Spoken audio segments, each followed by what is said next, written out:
Whew. When I tell you the tea is hot, I'm telling you the tea is hot. So hot, it's moving mad.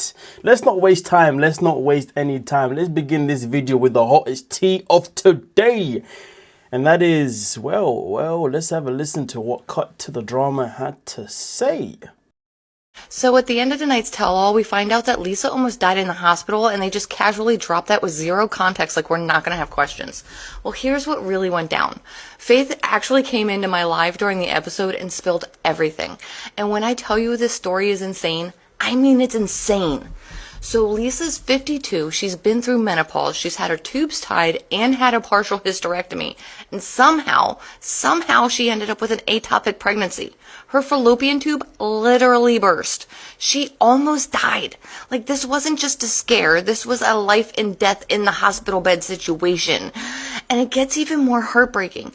She was far enough along to know it was a little girl. They even had a name picked out. Just let that sink in for a second. And Daniel's response to all this? Not concern, not support, not fear for her life. He told her he didn't want her to tell anyone because it made him look bad. Said she aborted his baby. I'm sorry, what? And it gets worse, y'all. Faye said right before she went out on stage, they were talking about the whole traditional marriage thing, and Daniel said he was the man, only he gets to decide when the relationship ends, and even called himself Lisa's master. But they edited that out. So now it makes perfect sense why Faith came out all heated. That wasn't random. She already knew exactly who he was. And honestly, calling him a narcissist might be putting it lightly. That is next level disturbing behavior. But the plot twist, apparently Lisa's already moved on with a new guy named TJ. We don't know much about him yet, other than he's younger, much younger. But honestly, after everything she's just gone through, good for her. Get her groove back, because if this is what she just escaped from, she deserves a whole upgrade. I mean, I don't know about the whole upgrade type situation, to be honest with you. I don't know about that. I don't know about that, because you see, Lisa is somebody that is a compulsive liar. And at the same time, so is her daughter. Her daughter's just as bad as her. And you know, I do feel like everything that is happening to Lisa in her life is simply one word. Spell it with me. K-A-R-M-A.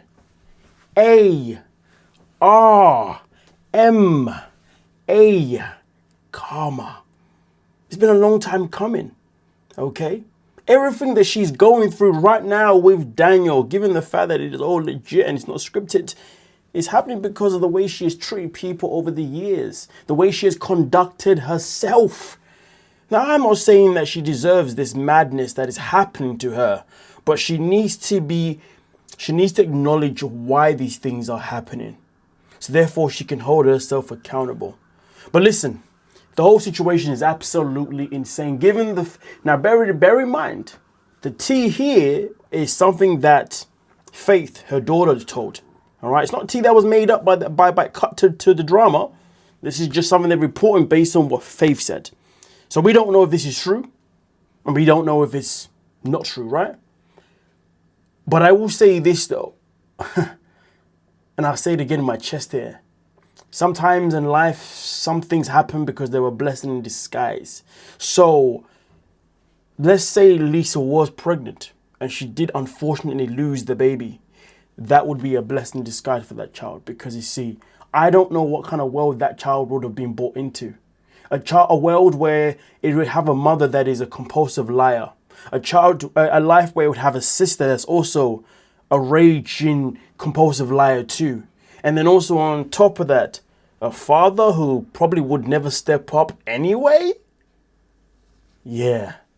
So if this is true, it's been a blessing in disguise for the soul that would have had such a interesting, negatively life. Hell, a moving, mad life. Yes, I said it. But hey, give me your thoughts. Give me your thoughts. Do you believe that this information tracks? Or do you believe this information is a bunch of wackadoodoo? It is nothing but just nonsense. Let me know your thoughts on that one. But now we're going to move on to the next piece of tea. Now, when it comes to Sarper and Shekinah, Shekinah did a Q&A, and I will say this though, in the Q&A that she did do, she also uploaded a lot of videos talking about a lot of things. But don't worry, I've got your back, because those uploads will be coming to the YouTube Shorts on this page. Moving Mad, subscribe! And trust me when I tell you, a lot of the things that Shekinah has to say is very hot. So stay tuned for me, for whilst I upload those clips throughout this week of Shekinah pretty much letting us know what's happening in her life with Sarper and anything else around that. And I know people are fatigued by her, but trust me, they're worth the watch. But let's dive into this situation real quick. As you can see, did I see your husband on dating apps? She said, yep, you sure did. Good for him. Hope he finds what he's looking for, which gives us some massive indication that these two are no longer together. Now, as you can see here, right? Now, this is something that will be touched on. Okay, again, in some of the things that's going to come out, the things that I'll be uploaded on my YouTube Shorts. But as you can see right here, there was a question that was asked to Shekinah, and the question that she was asked is if there was somebody that you would like to date in the 90-day world. She said it'd be someone from the current season, someone that has shown her a lot of masculine energy.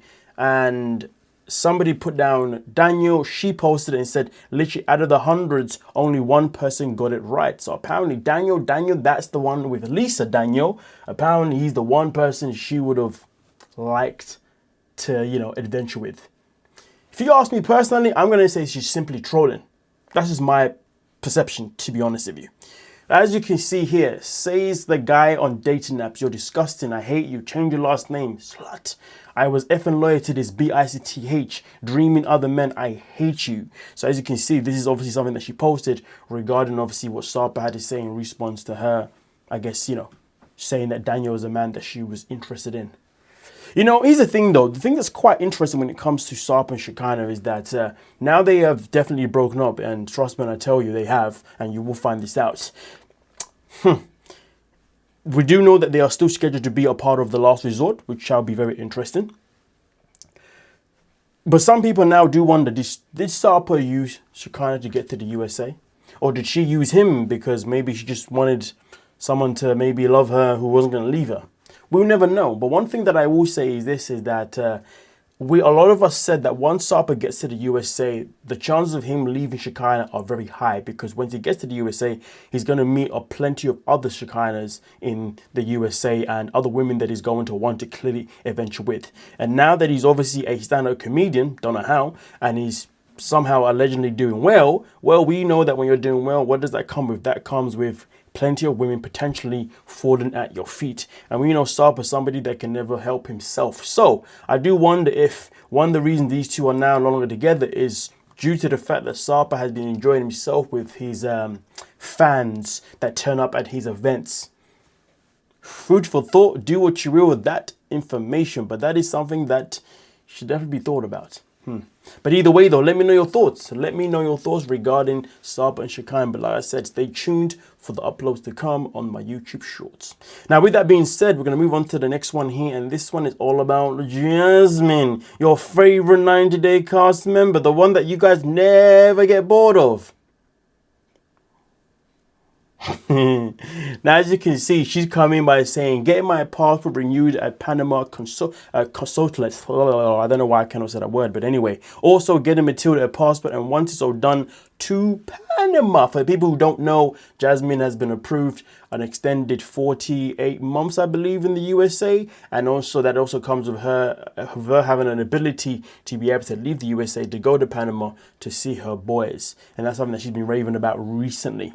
Now, so on top of that, she continues here by saying, we're going to rent a beach house, decorated, and surprise my baby boys. The paperwork takes some weeks, but I've waited so long, I'm okay with it. Today, I feel so emotional and happy. You have no idea how hard it's been for all of us. What was supposed to be 6 months became years, but not evil will prosper for those who are covered by the grace of God. Amen. So again, as you can see, she's obviously currently showing us to be ecstatic of what's to come. But as you can see right here, she continues here by also saying, and not that I own not that I owe, I'm pretty sure they say owe, but anyway, not that I I owe anyone an explanation, but I have solely custody over my boys, and I am the only parent providing for them. I don't receive child support or any support at all from their father either.